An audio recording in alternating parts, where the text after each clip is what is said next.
key because we're going to pay tribute now to the passing of Les Paul, the legendary creator of the modern electric guitars, died at the age of 94. Let's head down to the New Kings Road Guitar Emporium, no less, in Fulham. Joining us there, Rick Zsigmond. And Rick, of course, most people recognise the Les Paul, the iconic Gibson that he lent his name to. Rather more sophisticated, and I think the log was his original creation all those years ago. Yeah, that's great. Yes, he originally started off by getting a solid piece of mahogany and then sticking an electronic pickup on it, as most guitars in those days were actually semi-acoustic or hollow body jazz guitars. And with Gibson, he pioneered the Les Paul. Now, I actually have a little selection of them here and talk you through. Good grief. The first one at the back is a 1952 Les Paul.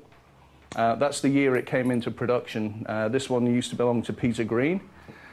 Moving along, we have a 1953 Les Paul. That one formerly belonged to the guitar player from Whitesnake.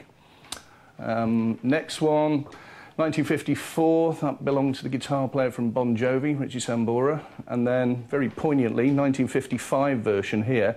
It's actually signed by Les Paul on the pickguard. A customer of mine met him a couple of years ago and he agreed to sign the guitar. Again, moving along, two 1956 models, and probably the most valuable of the bunch is the 1957. These sell generally in the region of about £50,000.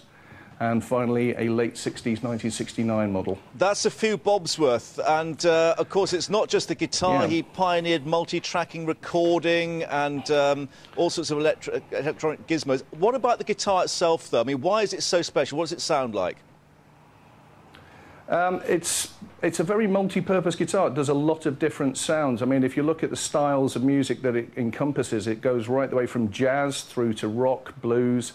Even reggae artists use the Les Paul. It is a very versatile guitar, mainly due to the construction of the woods. They use very high-grade maple tops, Honduran mahogany, Brazilian rosewood. They don't sound like any other guitar. It's actually quite a fine instrument. It's there's a lot of care and attention goes into the making of the Les Paul. Can you give us a blast? Is there someone on hand to give us a Les Paul tone? Absolutely. I've got a friend of mine here, Paul Guerin from the Quireboys. He's actually demonstrating the...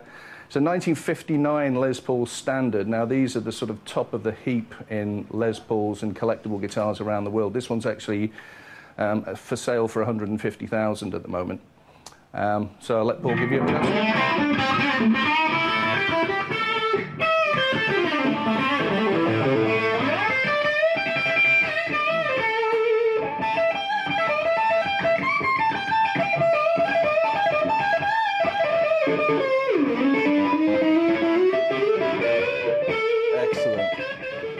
Everyone at home playing their air guitar to that, but not quite as good as that. But that's excellent. Thank you very much indeed for a special tribute there to Les Paul down in Fulham. Rick, thanks very much indeed for your time and a wonderful selection of guitars. Thanks very much indeed.